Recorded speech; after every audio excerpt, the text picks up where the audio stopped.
Here we are, live again. Woo! Oh wait. Okay. Whew.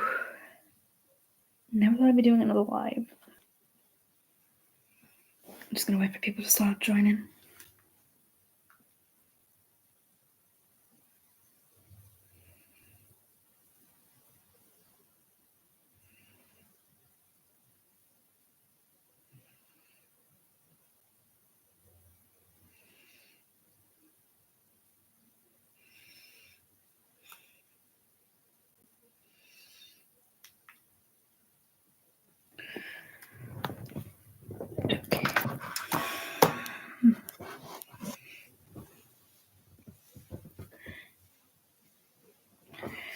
An impromptu stream. Okay. So.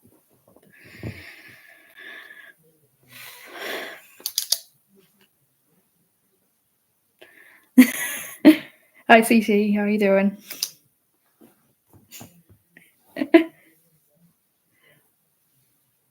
Okay.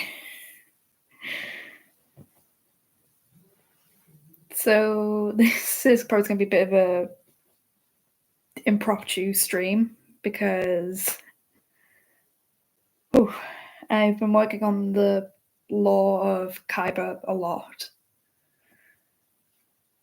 So when a few more people get here, I will start explaining everything and hopefully people enjoy it because I've made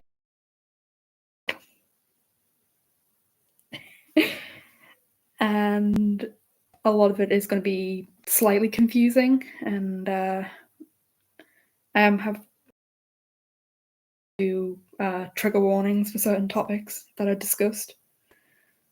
So yeah. Oh, another thing, just so I'm not claiming any rights to the Star Wars main characters. They are mentioned, but they are mentioned in an alternate universe. Don't want to get demonetized or copyrighted, so just throwing that out there. Anyway, so this video is more based on the lore of Kybers and certain characters in there. The universe itself is a darker reflection of the canon Star Wars timeline, wherein the events that occurred were more based on the Sith than the Jedi. And than the Jedi. So to start this off, I am going back to before the Old Republic, when it was still possibly being founded. Obviously, there were the Wands and the Loth, the Mother, who, as we know, is evil incarnate. There was another version. I want to say she was more the dark side if it was given human form, and she was known as the Sister, or Narath, the goddess of chaos and nightmares. And she caused chaos. She caused a lot of panic. She basically lived on fear. So in a way, she was kind of like Nihilus, but instead of living on the life force of others, she lived on the fear. And that fear made her stronger. It made her, I want to say it made her invulnerable to the light side of the Force, because how do I put this? Basically, any fear that was felt, she used to maximize her own power. So if you think Abeloth is bad, Narath was or is, if not 10 times worse, because she herself, she could basically trap people within their own nightmares, their own mind. And she was definitely considered one of the I wouldn't say she was considered the mother of the Night Sisters, but obviously that goes to Talzin, but she was considered the matriarch of what would become the Night Sisters. So she had these abilities in the Force, could pretty much do what the Night Sisters could, but her abilities were worse. To be honest, some of her abilities included creating illusions so real that people thought or believed they were witnessing real tragic events happening in front of them. They thought that they would never be able to get to those events in time to save people. And this really messed up a lot of the Jedi because they blamed themselves. And this caused quite a few to initially fall to the dark side, because the illusions were that real, it messed with them constantly. And Narath, given her abilities, she basically infiltrated their minds when they were asleep and gave them such horrible nightmares they couldn't cope with being a Jedi anymore, because in their minds they were doing people a mercy by, getting rid of the Sith. But with Narath, she took what they thought was mercy and flipped it on its head. Instead of them thinking they were giving people mercy, they thought they were causing suffering. And this in turn led to a lot of them joining the Night Brother and Night System, and a lot of them becoming Sith and going off and but among those fallen, there was one person who stood out to Narath, and that was a Night Sister who at the time was a teenager. Her species wasn't well known at the time, but she went by the name Najissa, or as many people grew to call her, the voice of Narath. Najissa was considered a very powerful Night Sister from a young age. She pretty much became the voice of Narath when she hit around 9 to, I believe, anywhere between 9 to 12 years old. And that was because she used her abilities to create a nightmare so realistic that several Jedi Masters lost themselves to madness. And that obviously attracted Narath's attention, and Narath made her a high priestess at the age of like 9 or 12, and basically began using this child as a vessel to speak to the Night Sisters, whilst her actual body was in a dormant state. And the funny thing is, with that in mind, Nagisa saw a lot of Narath's visions of the future, including the birth of one particular Jedi, Anakin Skywalker. Now, you'll understand where Nagisa fits into Anakin's eventual turning later. But for now, you need to understand that Nagisa was trained very, very vigorous in dark magic.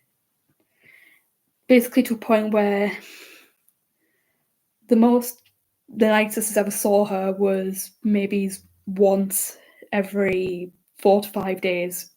And when they did see her, she was very pale and had a lot of ritualistic tattoos and everything. And they didn't know what she was doing or who she was speaking to. They just knew Narath had taken a particular interest in her. And because of how strong on the dark side of magic and the Force she was, this actually led to her being mistaken for a Sith Lord several times, despite how young she was. And the other Sith, i.e. Revan, Nihilus, Malgus, they genuinely believed that this child was a Sith Lord who perhaps found a way to become immortal at a young age. But the funny, and Nagisa, she never really told them they were wrong. In fact, she at most encouraged those rumors.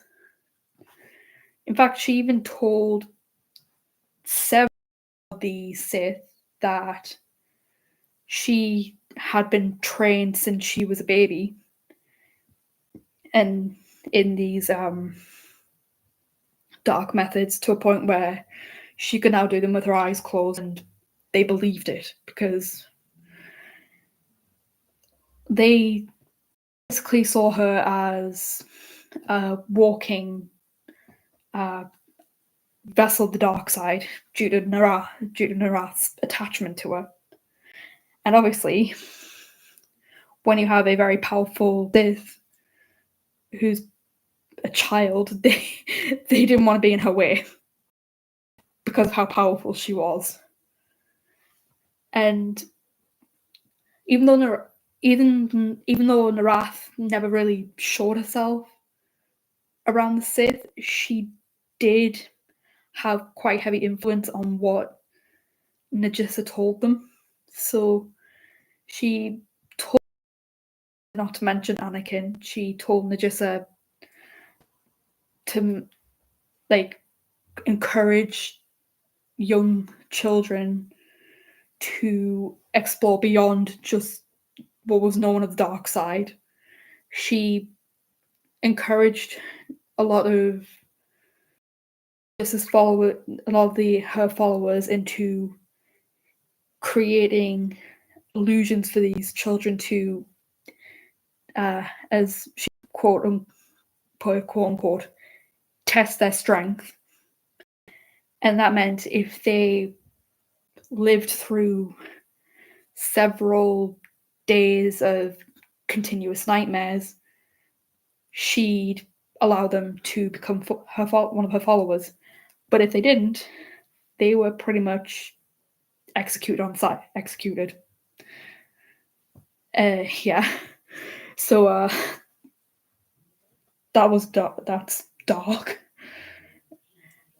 But with Nagisa, she as she grew up, she became interested in two particular Force users. The first being Andreas Blackwood, and the second, Reza Cleophas, aka the. So.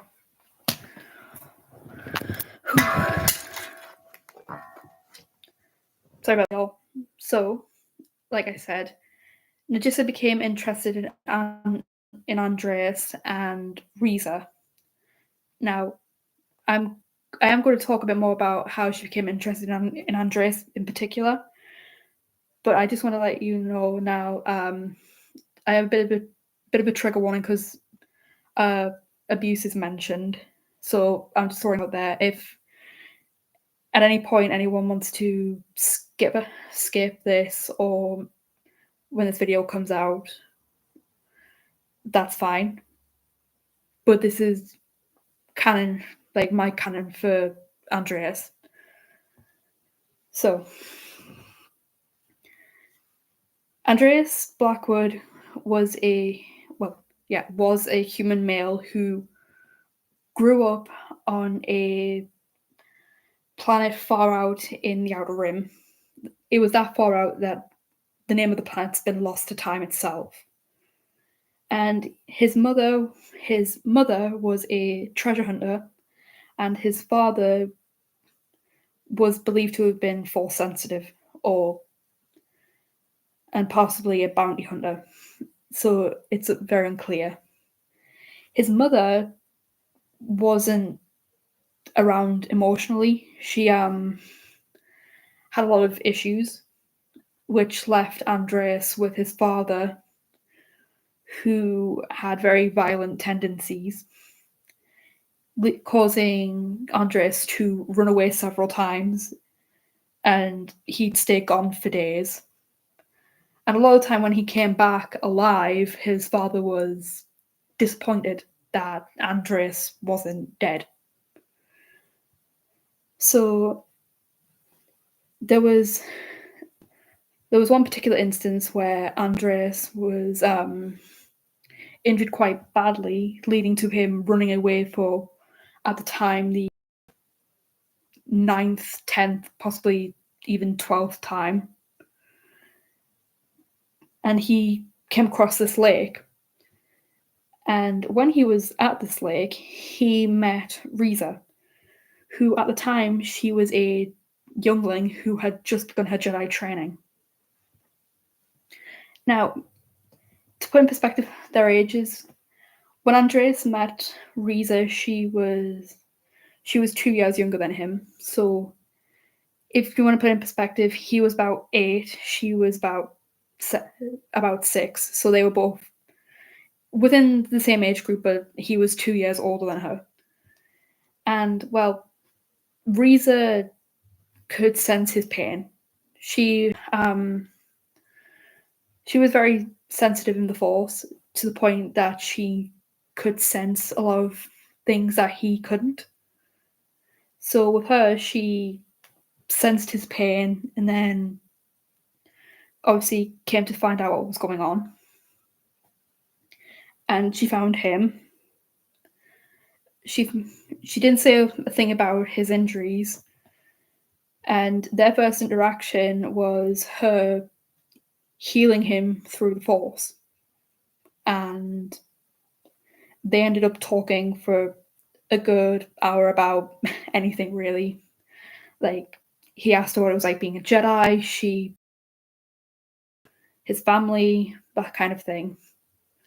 And then eventually, Andreas got on to asking her if she was force sensitive like him, which she told him she was, and she proceeded to demonstrate by lifting a boulder into the air and throwing it into the river with the Force, which he realized meant that she was like him. And he was happy because for the first time in his life, he had met someone who was just like him and was, well, in his mind, different.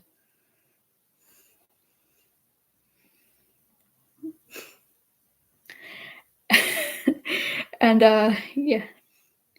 So that interaction pretty much made Andreas happy because he got to meet someone who was outside of the Jedi, outside the Sith. Like, he just got to be himself. And they stayed at this lake for a good few hours, just talking, doing whatever. And eventually the sun started going down on this planet, and one of Riza's mother's handmaidens came to collect Riza from the lake. And let's just say the interaction was rather comical for her, because she finds Riza speaking to this human boy who looks like he'd been rolling around in the mud a lot, like for a while. And the handmaiden proceeded to freak out about the fact that Andreas was covered in dirt. And Riza, who was wearing very clean white robes, had pretty much gotten dirt on her robes. Of course, this made Riza and Andres laugh, because they were just two kids and they didn't know any better, causing the handmaiden to get mad at them for ruining Riza's clothing. But eventually, Riza had to leave, and she promised Andreas the next time that she was on the planet, she'd visit him again. And they sort of made a pact about it. So every time Riza was on the planet, she'd visit. But that night, things changed for Andreas. Yes, he liked Riza, but he felt like there was something in the Force telling him that he wasn't meant to be a Jedi like her. And that night, when his father and mother left to go and do whatever they were doing, he left as well and ended up running into Najissa, who was posing as a quote-unquote homeless woman. So he offered her some food from his house, some water, and Najissa, playing this poor homeless woman, thanked him. And in return for his kindness, she gave him a Sith holocron. And he asked what it was for. And she said, "You'll know when the time is right." And obviously Andreas didn't understand what that meant. So he waited to find out what would happen. Now, after a while, after maybe it's about a year, 2-3 years, Riza did return, but at this point she was undergoing her Jedi training, so she didn't have a complex, so to speak, but she did change. Like, she was more focused on training than being with Andres. And they did clash about that to a point, but it didn't come to like them dueling or whatever. However, the anger from that confrontation with Riza that Andreas felt, he then used to unlock this Sith holocron. And the information stored on that holocron started his journey into the dark side, where he would become a Sith. And Riza had no idea that he had this holocron. So she assumed that he was training at another temple with the Jedi. And his training, well, his training didn't really begin until a certain event. So after Riza left, Andreas pretty much began reading through this holocron. His parents returned from they had been, and the father, upon seeing this holocron, thought it was something like of great value. So he snatched it out of Andres' hand, and he wanted to sell it the next day on the black market for like however many credits he could get. And that's the thing with Andres' father. He was just thinking about money and what he could do with that money. However, his mother felt there was something wrong with what. God damn it. Well,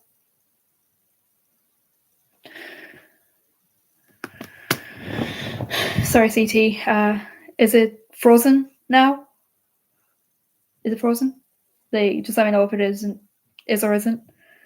But anyway, like I was saying, Andreas asked his father for this holocron back. He said no, and Andreas asked again for it back. Again, the father said no. Then Andreas proceeded to do something that,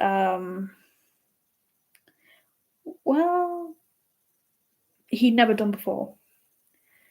Like, the more times his father refused to give him back this holocron, the more Andreas was getting angry. And then,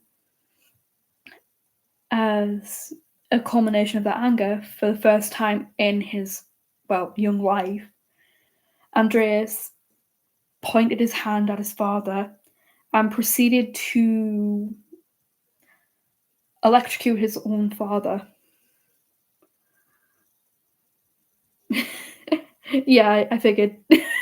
I figured it wasn't frozen anymore. But yeah, so Andreas proceeded to electrocute his own father, causing him to use the dark side for the first time. And once that happened, as you can imagine, the anger that Andreas then felt rippled through the Force. Reza felt it, but also several Sith felt it. And the Sith, once they felt this anger, wanted Andreas to join the ranks as a Sith. And once he was sort of on Sith radar, he became target for the Sith. Now, Andreas didn't know at the time what he'd done. All he knew was that he used the Force on his father unintentionally. But that led to his father calling him a freak because of his abilities. And he said that no normal child should be able to do what Andreas just did. And things took a turn very fast, and it led to Andreas being kicked out with the holocron, and Andreas was severely hurt in the confrontation with his father because of what he just did. And Andreas obviously tried to get back into the house, but his father threatened him to try and get in, and basically told him that if he did try and enter the house, he would, in no uncertain terms, cut a limb off. But obviously, Andreas, being a kid, he did try it.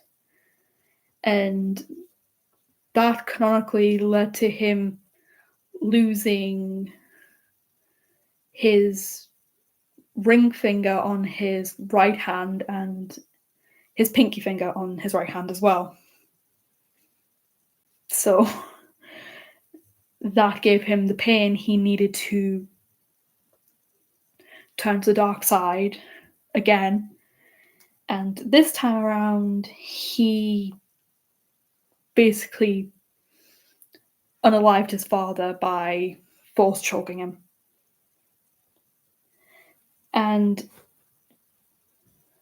his mother fled in terror because she didn't know what happened to her son. And then once Andreas was left by himself, he struggled for a few weeks to survive on his own because he didn't know like where he was meant to go, what he was meant to do. And as he's struggling to survive on his own, he was approached by a man who later revealed himself to be a Dark Lord of the Sith. And the man offered him a place to stay and told Andreas he could sense his pain because, like Andreas, he had the Force. And Andreas, being on his own and being a vulnerable, scared child, he agreed to go with this man. And the Sith who took Andreas took him to Korriban, where he would proceed to train for the next god however many years under the Sith. And when they got to Korriban, the first thing the man did as like a sort of welcome to the Sith ranks, he proceeded to get Andreas 2 robotic fingers as like welcome to the Sith sort of gift, I guess. But Andreas knew that the robotic fingers would make him an obvious target. So he started wearing full gloves to cover both hands. So no one would know whether he had robotic fingers or not. And then as he grew old and learned the dark side, Andreas began experimenting more.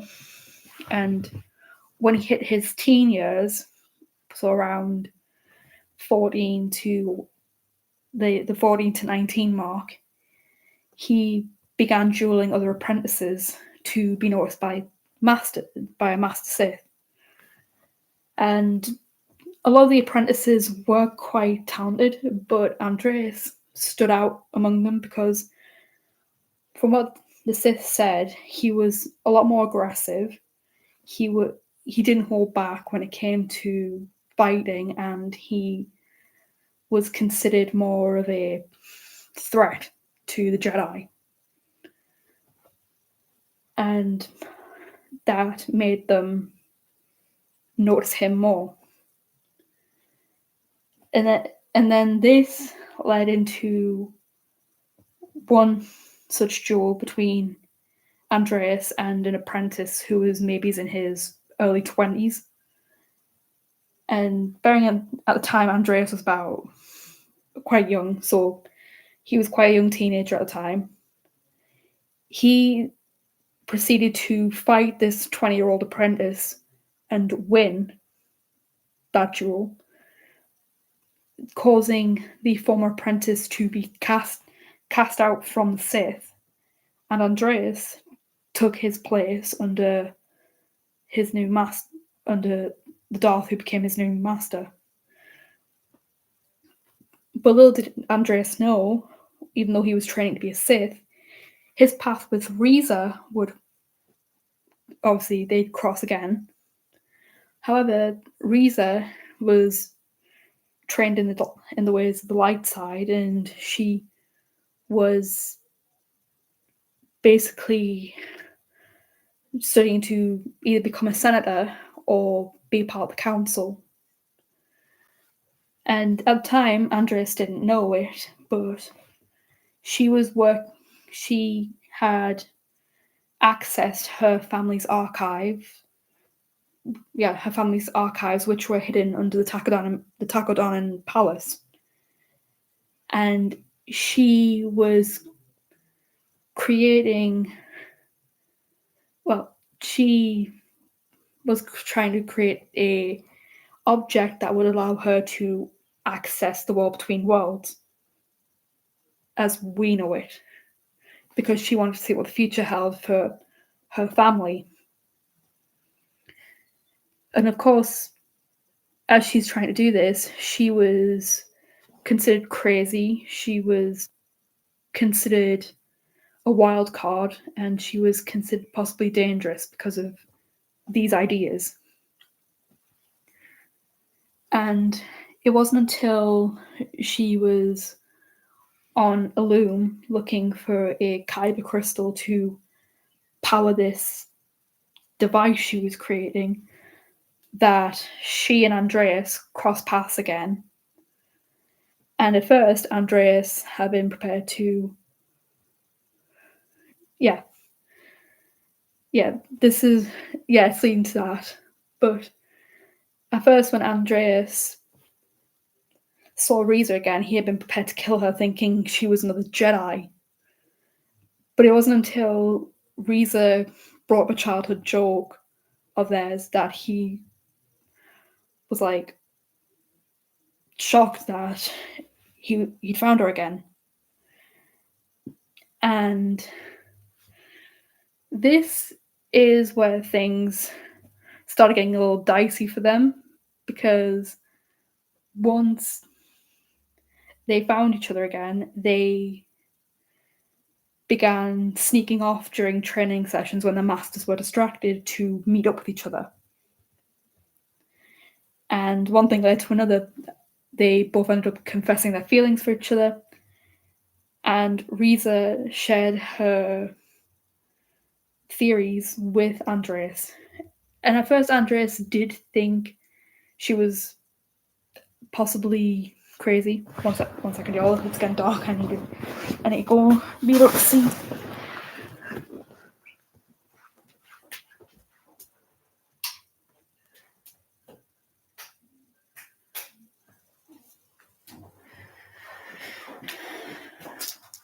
There. I can see you again. But yeah, once Riza started telling Andreas these theories she had, he began he did think she was crazy, but the more she went into it, the more he thought it would be possible for this to happen. So he supported her through many, many variations of this device she was building. From what I wrote down, I believe she went through, or she built around 27 in the span of 4 years. So she was trying to access this place. And of course, Andreas was worried, obviously, like, that it wouldn't work. That was until the 30th variation of this device that she tried. And then once she had this device, she tried doing what she did, like try to create a tear in the world to access the world between worlds. And this time, it did work. So, a bit of a side tangent about the device that she created. It was given the name the Realm Breaker by her. And at first, she had built it as a joke, like to try and prove to people like Nomi and Norris that it was real, that the world between worlds was real. But little did Nomi and Norris know that would coalesce into an obsession that lasted years. And the funny thing was, once Reza built this device, which at the time well, I may get copyright for this, but at the time it was very similar to um, the Sheikah slave from Zelda at first. That was like the first variation of it. It wasn't actually the slate, but it was similar. However, this was meant to create like a tear in the world to get into the world between worlds. Of course, Reza didn't know how to create it.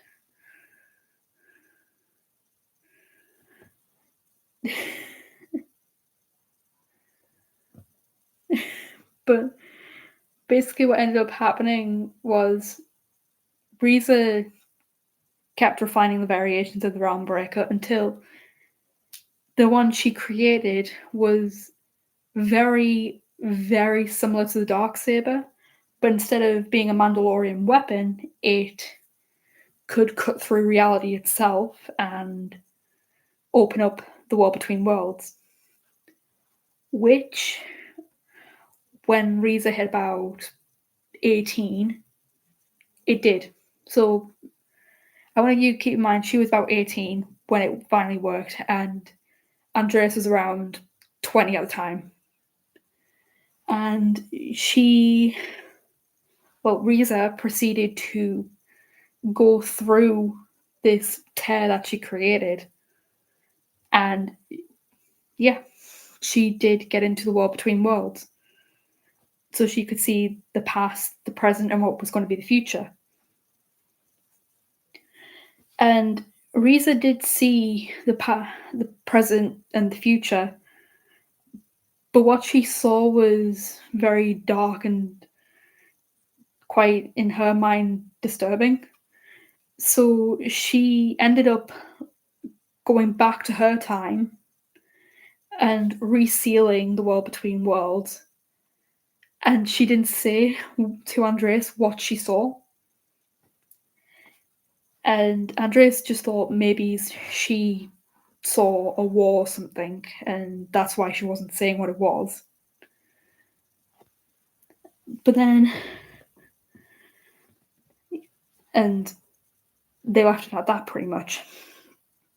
However, cut to 2 years later, Reza and Andreas, who was still seeing each other secretly at the time, got married. And when Andreas's master found out, he basically hunted Reza down, chasing her all the way to Takodana, and she was in the throne room, and Andreas's master, came bursting in and threw her against the wall. But what the master didn't know was, at the time, Reza was around, she was in her first trimester, and she got thrown against the wall, which obviously she was very worried that her children had been hurt. But before Andreas's master kill her, she watched in complete shock as, just as he's lifting his saber to deal a final blow to her, another lightsaber impaled him through the chest. And who was holding that lightsaber? Andreas. He basically ended up saving Reza, and he killed his own master, becoming a Sith Lord himself. But despite being a Sith Lord, he protected Reza with his own life. He would going to protect Reza with his own life and their children when they were born, which led to Risa giving birth to two twins, Ventar and her brother. Oh god, I can't even remember what I named the brother. But Ventar was very much like her mother in terms of looks, in terms of power, and the brother was very much like his father.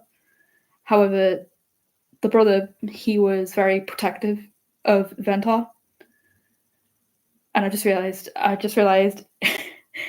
they weren't twins. They weren't twins. The brother was older by, I believe, 4 years.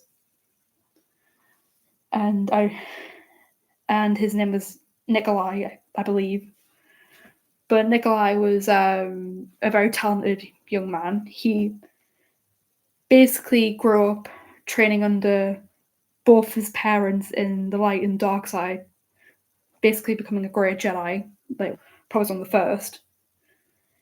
However, Risa trained Ventar herself as a Jedi, and that led to Ventar and Risa discovering that Ventar had a very powerful force healing ability. And when I say she was powerful, she was very strong. Basically, when she was training in the Jedi Temple, a Sith, I believe either a Sith Knight or a Sith Apprentice, broke in to try and get rid of her to only leave Nikolai, who would probably turn to the dark side if his little sister died.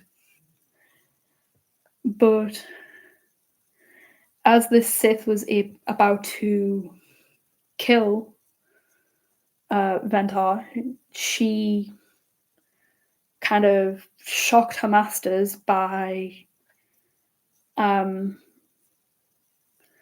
purifying the Sith's lightsaber, so to speak. It was like Maul, it was a double blade lightsaber. But when Risa grabbed when Ventar grabbed a hold of it, so she, instead of trying to attack him with the saber, she began healing the saber. And obviously, this Sith was not happy about it. So they fled. And that led to Ventar getting the white lightsaber crystals that she did, and they became hers. And she then went on to train as a Jedi herself. And as she trained, she noticed like how dark the universe around her was. However, with Maul, with the wars approaching, she pushed that aside, becoming a Jedi Knight. And this is, at this point, this is where she meets a certain Mandalorian Jedi, Tar Vizsla, and they began their relationship, much like her parents had. And now you may be wondering what happened to Nikolai. Well, Risa and Ventar lost contact with him after he used the Realm Breaker to access the world between worlds and disappeared. So they don't know where he is. It's unknown where he is. However, Ventar and Tar would go on to start their own relationship and then have their own children. Around this time, Ventar had met Anakin Skywalker. which, if you remember going back to Narath, well, Narath kind of knew slash predicted Anakin's birth. And instead of having Palpatine turn him to the dark side, which did end up happening, Narath herself appeared to Palpatine and instructed him to groom Anakin as the next Emperor of the Galaxy, which obviously Palpatine didn't like the idea of, and he tried to protest that. But Narath herself said that Anakin would bring in a new era of darkness. And, well, despite Sidious's protest, he agreed to do that. He agreed to groom Anakin as the next Emperor. And that led to Anakin obviously being trained as a Jedi at first, and him meeting Ventar, who he kind of saw as an older sister figure, and because she was kind, wise, and she understood him. And he did talk to her about like nightmares he had as he got older, but Ventar tried to push him several times to speak to the council about his nightmares because she felt something was going to go wrong. And obviously Anakin, being Anakin, he did not want to talk to the masters and be deemed crazy or anything.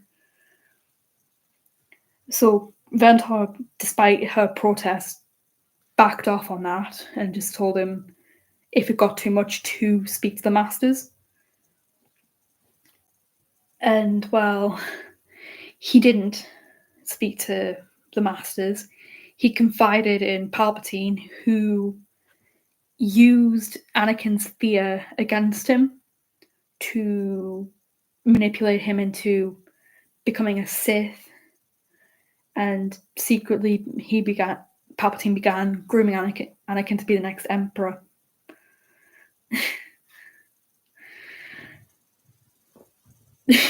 Really, CT?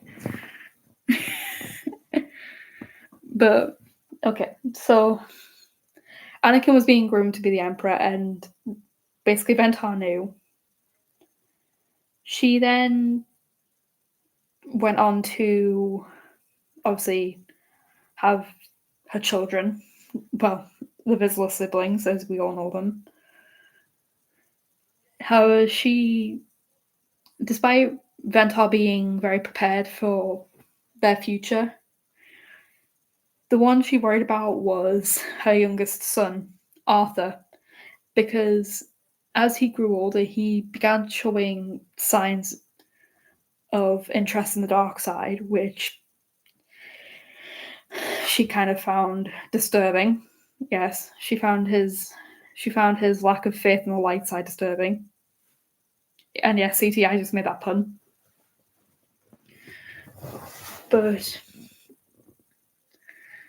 as Arthur grew older, he began expressing his interest in the dark side, which Ventar tried to steer him clear of. And, however, her younger daughters, Skylar and Nix and Skylar, they showed interest in balancing the light and the dark side. Nix, at the time when she was young, she was very, very much like her father, impulsive. She rarely considered her own safety, and she very much did not like people she considered different. But that all came to a head when the Anakin in their timeline took power took control of the galaxy. Now, to put into perspective how bad this version of Anakin was, well, he was imagine Darth Vader if he hadn't lost to Obi-Wan, and he had reached full potential, if not more potential, and he became the next Emperor of the Galaxy. And Skylar and Ventar, worried for Skylar and Nix's safety, gave them the Realm Breaker and gave Nix the Darksaber and told them to use the Realm Breaker to go to a better timeline where they'd be safe. And they did just that. Going from the going from their version of the First Order to the Galactic Civil War, to the main canon Clone Wars era, where when they reached the temple, Skylar met a certain clone who obviously later became known as James. yes, and this is canon that they met on a roof, and she convinced him to come back to the temple instead of staying on the roof. Obviously, Nix did not like James at first. She was very wary of people she didn't know due to what had gone on in her timeline, and she didn't want anyone else she knew going down that path. So she was very wary, didn't tell.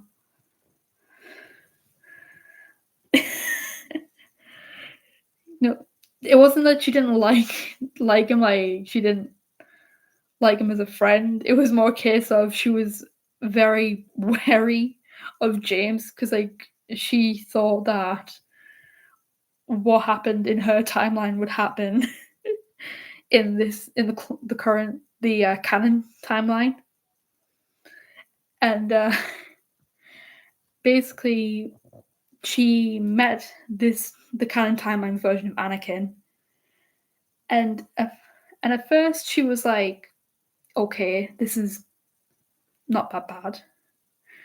But then obviously Order 66 happened, which, watching all the Jedi die the way they did, it really messed her up. And she and Skylar got separated. Next, going on to be with another rebel cell, and Skylar meeting several defected clones. One of which became her best friend. No, he was known as Axel. He was a clone who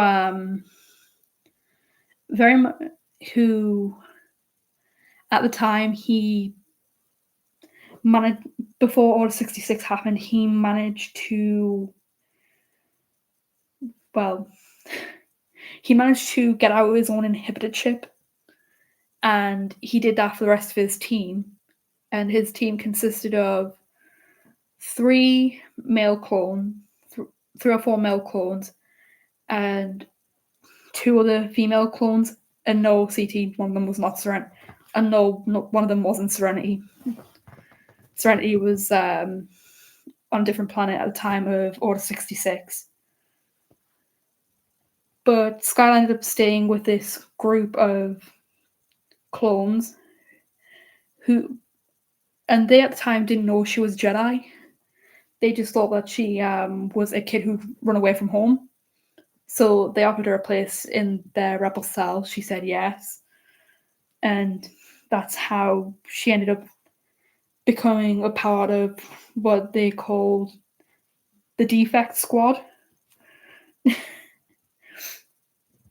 Nix, on the other hand, wasn't so lucky. because she did escape, but instead of meeting people she knew, she basically was on her own. And she used the realm breaker to go to try and look for her sister. Yeah, kind of. Yeah, to look for her sister. She used it to try and find her through looking through the timelines.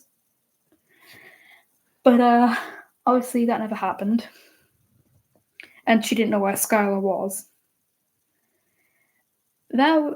And she was worried, obviously. This then led to her meeting another clone by the name of Austin, who she became friends with, but they had a very sort of uneasy relationship due to the fact that obviously Nyx was a former Jedi and Austin was a clone who'd been frozen, and they were very wary of each other. And so Nyx and Austin and his friends began going on missions to different planets. And then they got to Geonosis, which they were going to use like a temporary shelter to resupply fuel. And while they were on Geonosis, they found a campsite. There was a camp. Nyx found a campsite, and at the time, she believed that Geonosis was completely empty. Like there was no life on Geonosis. So she was looking around this camp, very confused, wondering what on earth this was. And she was just as she was about to report it to Austin, saying, "Hey, I found a camp." A figure appeared. A figure lunged out at her and grabbed her from behind. And at first, this figure thought that she was a Night Sister. And once Nyx confirmed that she wasn't a Night Sister, that she was a Jedi, the figure let her go. And she turned around to look at this figure to see it was, to her surprise, a clone trooper. And she thought all the clones were gone from Geonosis, that they'd come back to the Republic. But there was something off about this clone. Because he did not look like, he didn't follow the clone's appearance. That was Jango Fett's. Sorry. This clone was very pale. He was he almost looked ill. He was very pale. He had really long black hair, and he was blind in one eye. He had very light blue eyes. And yeah, he was half blind. And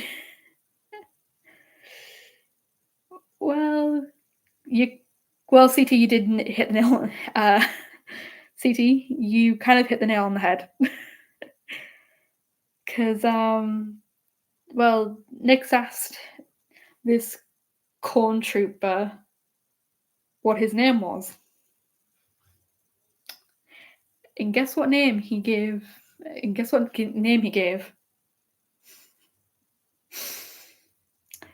it's not the one you think it is. And I know you're gonna freak out about this, but the clone took off his helmet, and when Nyx asked his name, he didn't say his clone number. He gave his actual name, which was Noah Finchhill. And CT, if you remember who Noah was to Nyx, you know who he, you know, well, who he later becomes.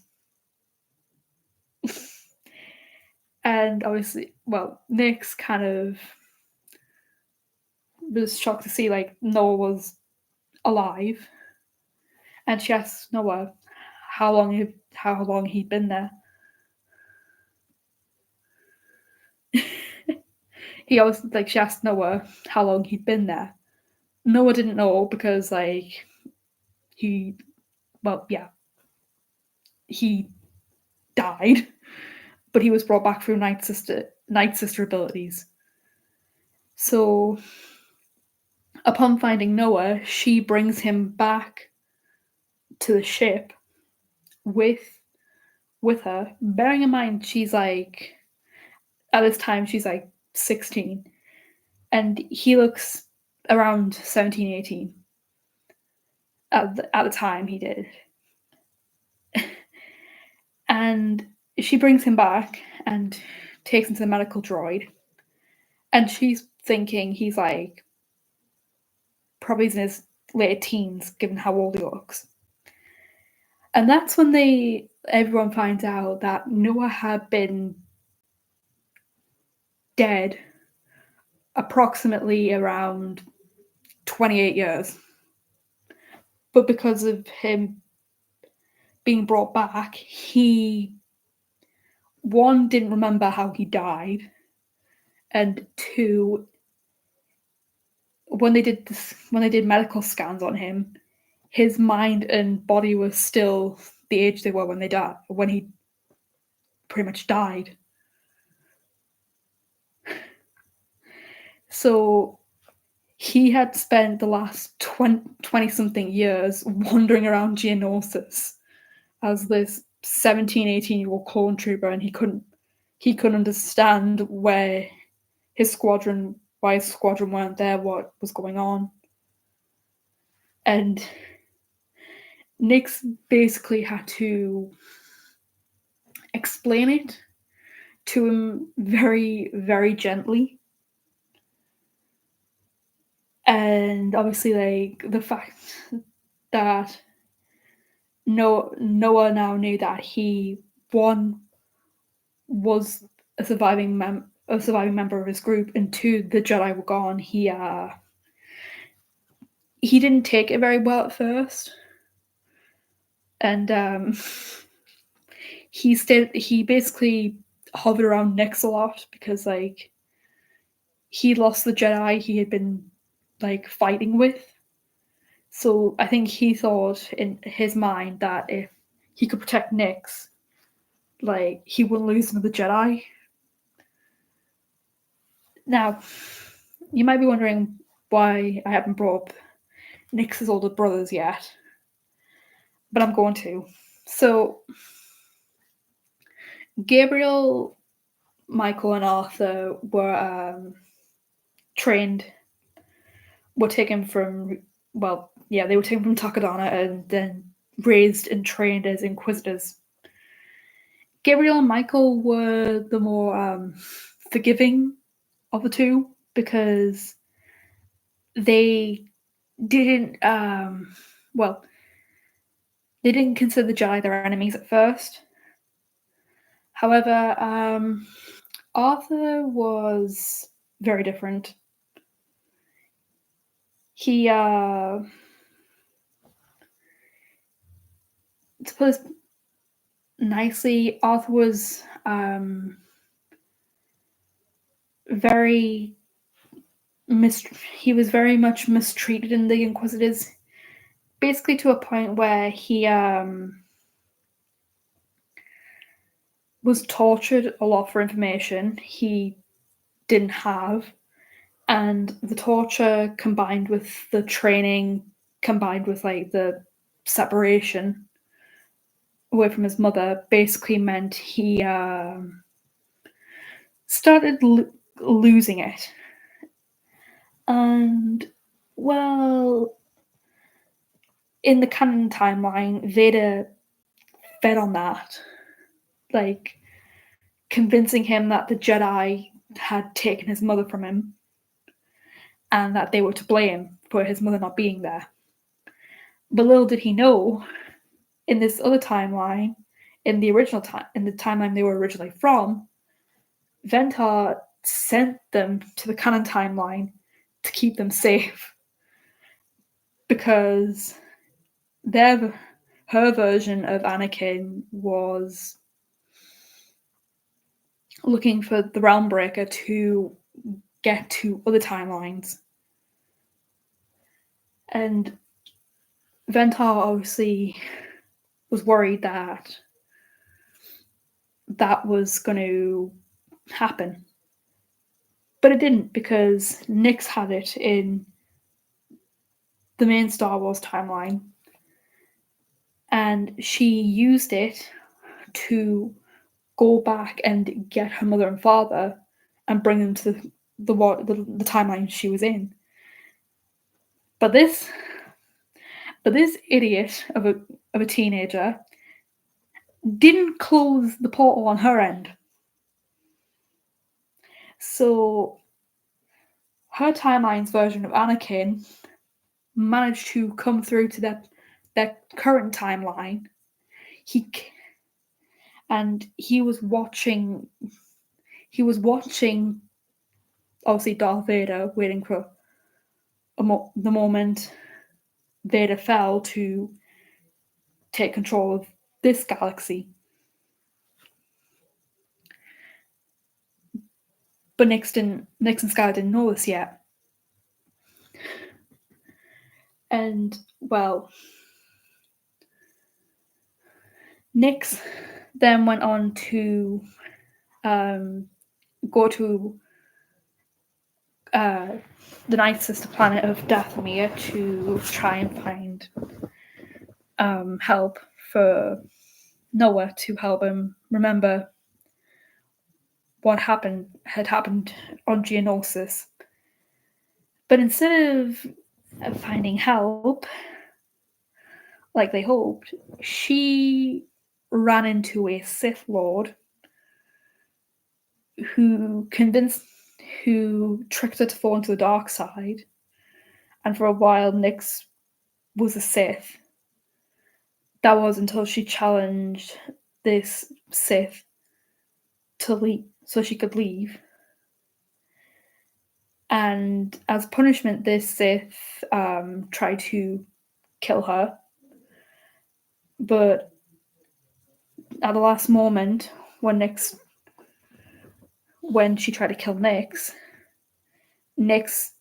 returned the favor by hitting the Sith. Well, yeah, getting the Sith in the chest with the Darksaber. And, well, as a sort of sorry, she ended up getting bonded to this Sith, and for a while she was a Sith apprentice. Skylar, however, went on to help the rebellion because, girls gotta do what a girl's gotta do. And she and the defects became their own little rebel cell, and they obviously helped the Ghost crew, consisting of Ahsoka, Rex, Ezra, Kanan, and helped them with whatever they were up to, and so on. The law is very complicated.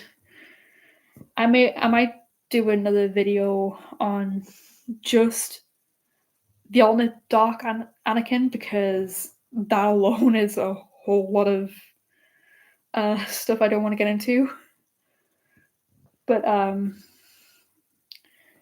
just know that after the fall of the Jedi to the Empire, Skylar was with the Rebels. Nix became a Sith, and well, Skylar tried to bring James back when she found out he was part of the Empire. And it did work for a time. But I don't know. I'm thinking I might do another lore video on the brothers. Well, yeah, Nick's and Skylar's brothers alone, because I don't know if I should do like a deep dive on Arthur himself or yeah. But anyway, I hope this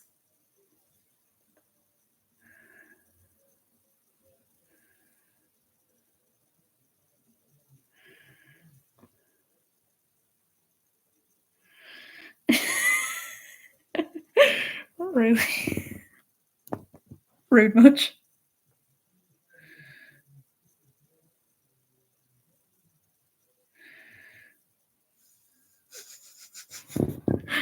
Well, CT,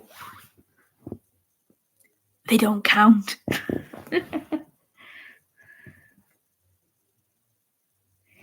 They never counted. They're not important. I'm kidding. They are. Don't worry.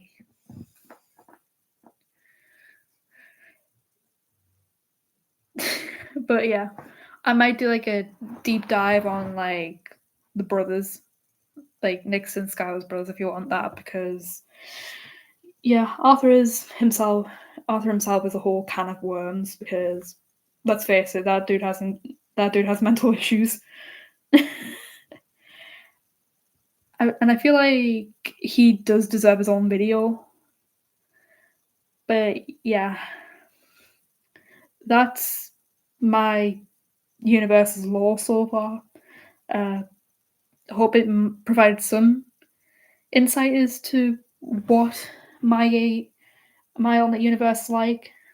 But yeah, I'm gonna hop off now. So yeah, I'll see you guys in the next video or whenever. Yep. Bye.